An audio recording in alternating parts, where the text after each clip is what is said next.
بسم اللہ الرحمن الرحیم۔ آج کی نشست میں انشاءاللہ العزیز 11ویں پارے کا خلاصہ بیان کیا جائے گا۔ 10ویں پارے کے آخر میں اللہ رب العزت نے ان منافقین کا تذکرہ کیا تھا کہ جنہوں نے غزوہ تبوک میں شرکت نہیں کی تھی،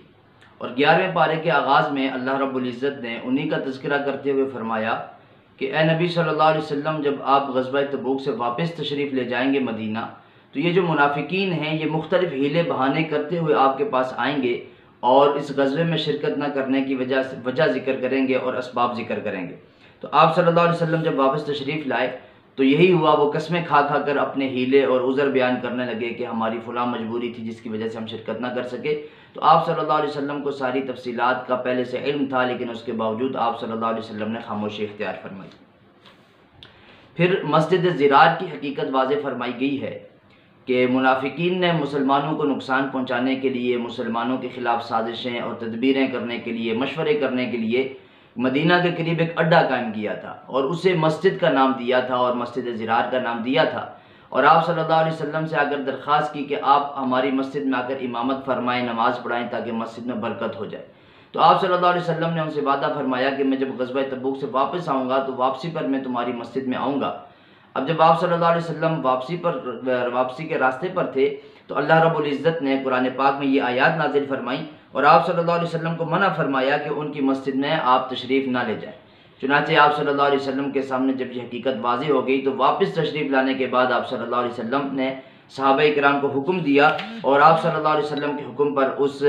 مسجد نامی جو ایک اڈا انہوں نے قائم کر رکھا تھا اس کو جلا کر راکھ کر دیا گیا۔ پھر اس غزوے میں 3 مخلص صحابہ کرام تھے کہ جو اس غزوے میں شرکت نہ کر سکے تھے، یعنی یہ منافقین میں سے نہیں تھے، لیکن بہرحال وہ اپنی غلطی کوتاہی کی وجہ سے وہ اس غزوے میں شریک نہ ہو سکے، جن میں حضرت کعب بن مالک رضی اللہ تعالیٰ عنہ، مرارہ بن ربیع رضی اللہ تعالیٰ عنہ اور حلال بن امیہ رضی اللہ تعالیٰ عنہ۔ تو آپ صلی اللہ علیہ وسلم جب غزوے کے لیے تشریف لے گئے تو بعد میں ان کو افسوس ہوا کہ ہم نے بہت بڑی غلطی کر دی ہے، پچھتاوا ہوا،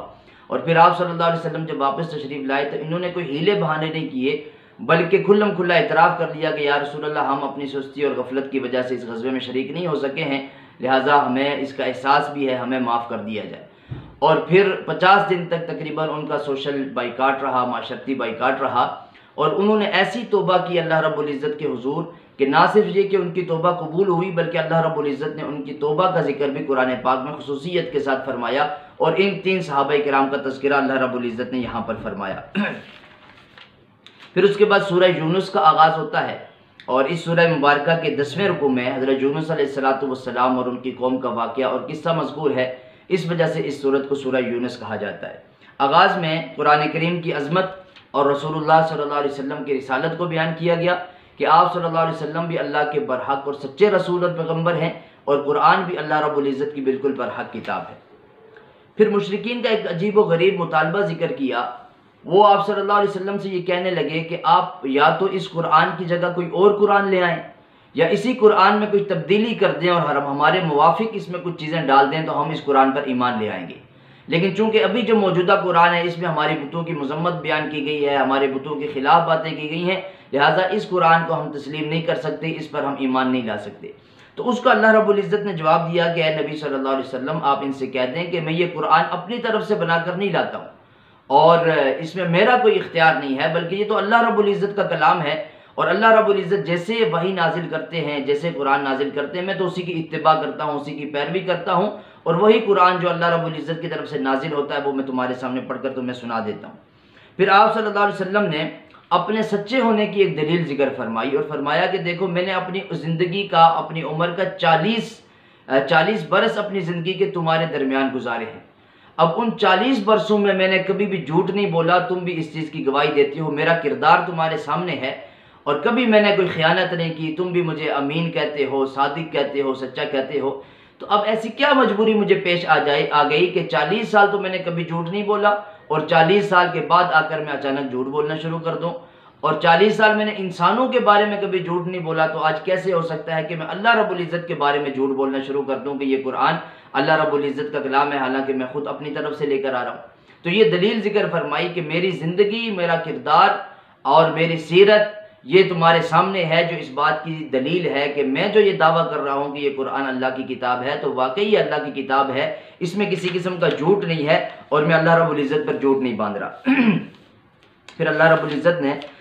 قرآن کی حقانیت اور صداقت کو بیان کرتے ہوئے ایک دفعہ پھر کفار کو چیلنج کیا کہ ام یقولون افتراہ قل فأتوا بسورۃ مثلہ وادعوا من استطعتم، کہ اگر تم یہ کہتے ہو کہ قرآن اللہ کا کلام نہیں ہے تو اس کی ایک صورت جیسی کوئی صورت بنا کر لے آؤ، وادعوا من استطعتم،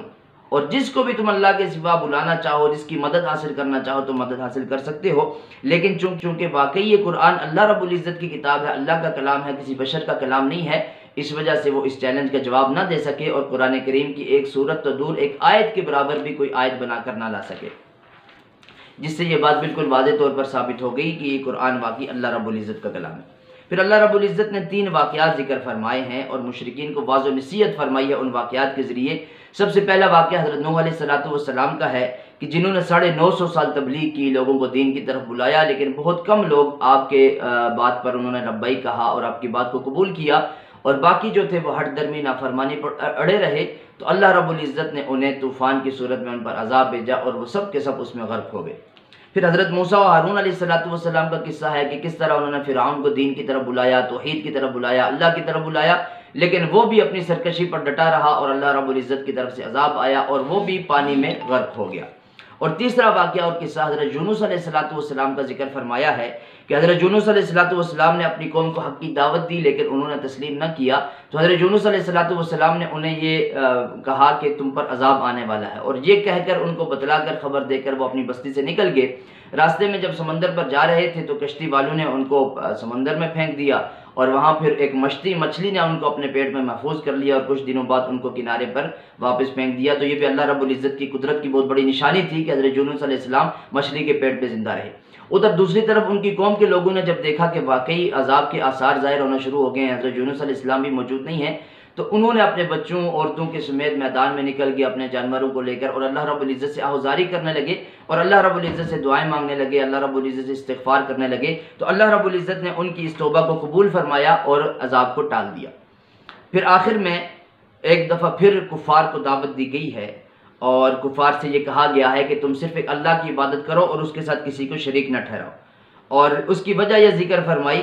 کہ اللہ رب العزت ہی کی وہ ذات ہے کہ جو نفع پہنچاتی ہے اور نقصان پہنچاتی ہے، اللہ کے سوا نہ تو کوئی کسی کو نفع دے سکتا ہے اور نہ ہی کوئی کسی کو نقصان پہنچا سکتا ہے، یعنی اگر اللہ کی مرضی ہوگی تو انسان کو کسی سے فائدہ پہنچے گا اور اللہ کی مرضی ہوگی تو کسی کو نقصان پہنچے گا، اللہ کی مرضی نہ ہو تو نہ کوئی کسی کو نفع دے سکتا ہے اور نہ ہی کسی کو نقصان پہنچا سکتا ہے۔ اور یہ بھی وضاحت فرمائی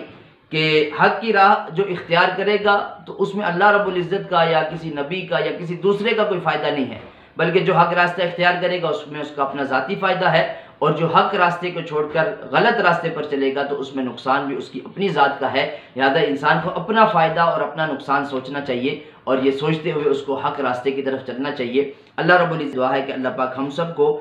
قرآن پاک کی صحیح سمجھ عطا فرمائے، قرآن پاک کا صحیح فہم نصیب فرمائے اور قرآن پاک کو اپنی زندگیوں میں نافذ کرنے کی توفیق عطا فرمائے۔ وآخر دعوانا ان الحمد للہ رب العالمین۔